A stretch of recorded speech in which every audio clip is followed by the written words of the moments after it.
and welcome back to another video with me, Sub-Second F1, and today it's F1 Fantasy to the Miami Grand Prix, and we are recording this a little bit early.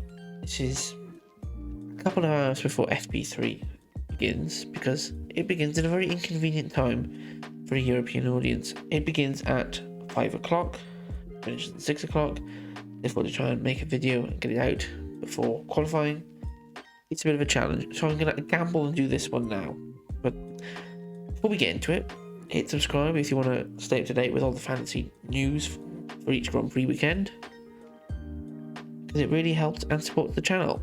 So we can't do anything here, you know, like I cannot change drivers in and out because it's still locked from Imola. So we can only go based on the info we have from the timings. And what do we know? Timings from FP2 for Miami sees the return of Mercedes. Who would have thunk it? It's only taken them 4 races to get their act together. Yeah, but it's not the Mercedes we all expected. It's George Russell. George Russell, top of the timing sheets with a 129.9, the only driver in the 129s. Although pole position is expected to be in the high 28. Take that what you will. Then we have the usual suspects: Charles Leclerc and Sergio Perez, Hamilton there as well, rounding out the top 4. Now, the Sainz didn't get a clear run on the soft tyres. He did his best lap on the mediums, so not good for Sainz, but only a second off. Delta, I think, it's about 8 tenths, so it should be there or thereabouts. Max Verstappen down at 19th, didn't do any laps. Can't judge him. But at the end, if he's anywhere near Perez, a 10th, he's been about quicker this season. He should be in and amongst it. So how are we going to judge our pre-season? How are we going to judge our fantasy projections then?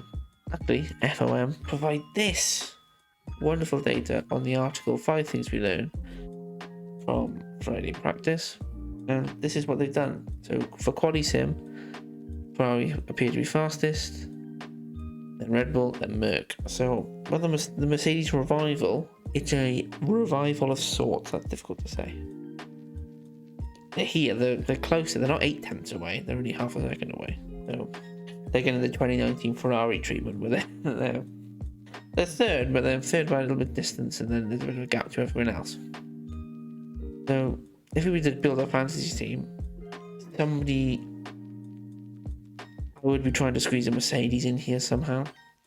Whether that be the removal of Schumacher and Magnussen and Alonso, get Hamilton or Russell in, and then pad out the rest of the team. It's entirely possible. That would be one thing to do. And obviously, in the article they also provide race simulation. Ferrari fastest again. Mercedes once again also there. Alpine are also 4th in race pace. And Mclaren are there as well. So the fantasy team, you could keep Alonso and gamble that he'll do better than Mercedes, but I think you're probably off getting a Mercedes in there for there. So that's what I would do. I would be swapping in Hamilton somewhere. Hopefully I'll be able to get a video after qualifying. If not, this will be it. My advice for this weekend would be a Mercedes in one of them, if not both, if you can get them. George, probably because he's cheaper, would be my guess. Get George in. You could also try and gamble on a Alpine or the McLarens. They best of the rest, just to hoover at the points, just in case there is a Carlos Sainz level error, would be my advice. Hopefully this is the first video of 2 today. We'll actually be able to do this properly. But thank you all very much for watching. If you did enjoy, leave a like, subscribe down below, comment your teams, and comment if you would want to change. Thank you all very much for watching, and goodbye.